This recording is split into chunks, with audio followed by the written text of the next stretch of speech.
In the early 20th century, the world was engulfed in one of the deadliest conflicts history had ever seen. World War I raged across Europe, engulfing nations, landscapes, and millions of lives in fire, mud, and blood.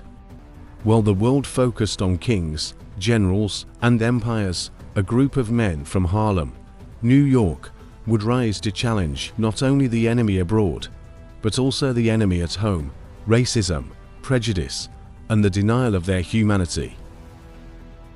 They would become known as the Harlem Hellfighters, the 369th Infantry Regiment of the United States Army. And their story is one of courage, honor, sacrifice, and triumph that reshaped history.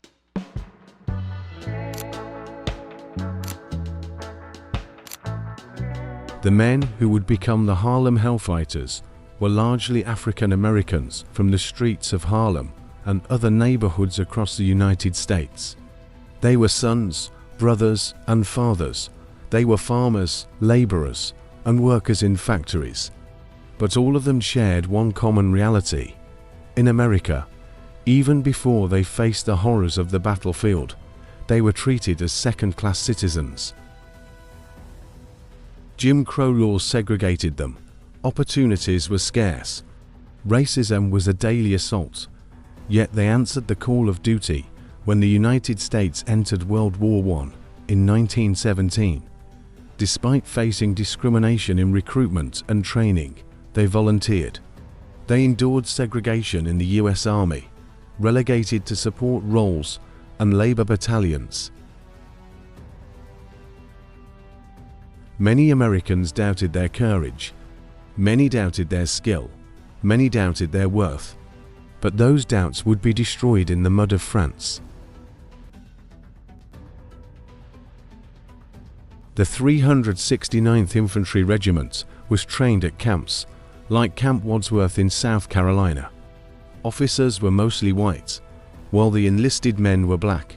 They faced prejudice from their own army, receiving inferior equipment and supplies.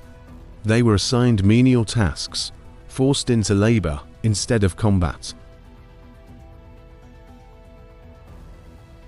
Yet the men of the 369th endured. They trained tirelessly. They strengthened each other. They developed unbreakable bonds forged in shared struggle. And when the French army requested reinforcements for the front lines, these men were sent into combat, not under the US flag initially, but under French command. Here, they would finally earn the recognition they deserved. In the trenches of France, the Harlem Hellfighters faced horrors unimaginable. Artillery shells exploded with thunderous force. Barbed wire tore flesh and clothing alike.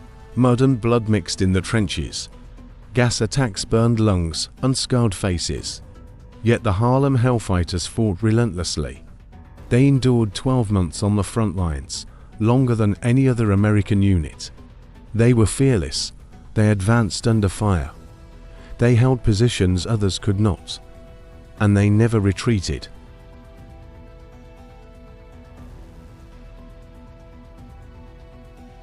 Their courage earned them a nickname from the Germans, the Hellfighters. The name was both a warning and a respect. They were relentless, unyielding, and brave beyond measure.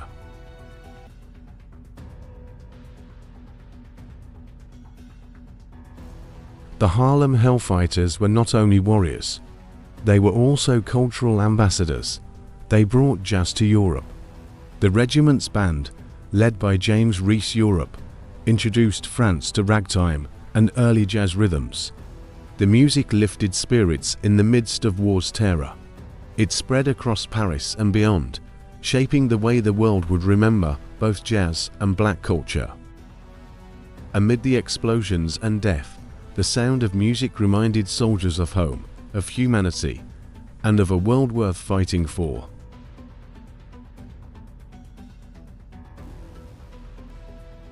The regiment participated in numerous key battles, including the Meuse-Argonne offensive. The men endured heavy losses, with many killed or wounded.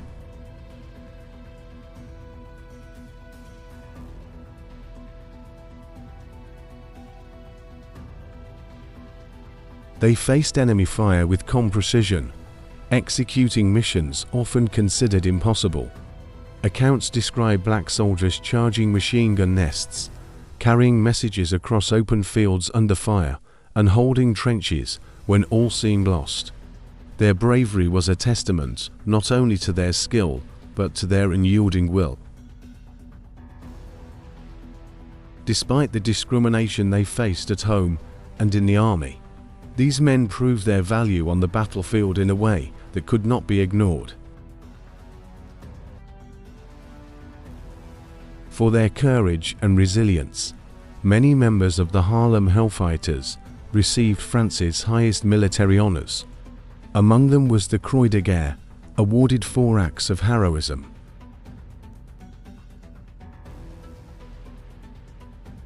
In America, recognition came slowly, if at all.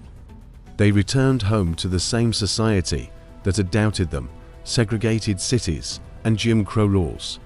Yet they returned as heroes, men who had fought not only for freedom abroad, but also for the dignity of their race.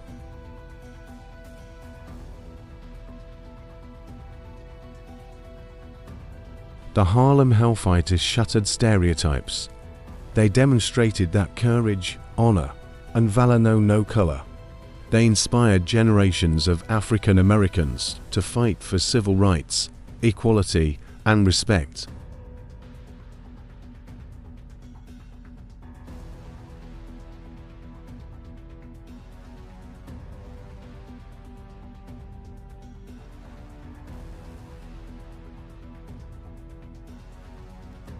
The story of the Harlem Hellfighters did not end with the war.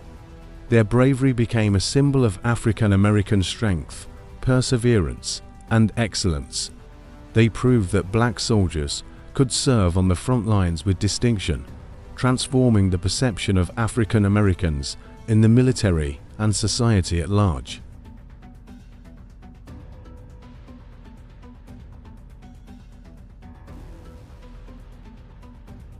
Monuments and memorials stand today in their honor. Their band's music echoes through history. Their stories inspire books, films, and lectures. The Harlem Hellfighters were more than soldiers.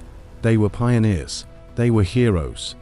They were the embodiment of courage, facing to enemies at once, the forces of the German army and the forces of systemic racism in their own country.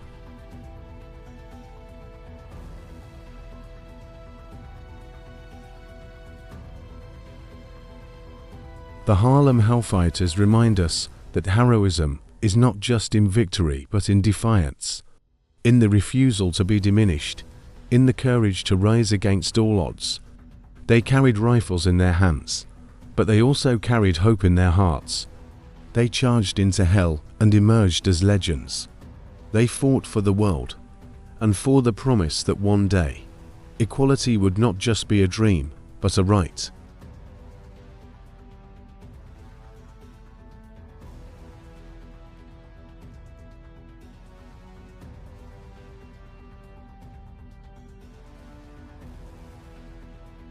The Harlem Hellfighters story is a story of bravery, music, dignity, and unbroken will.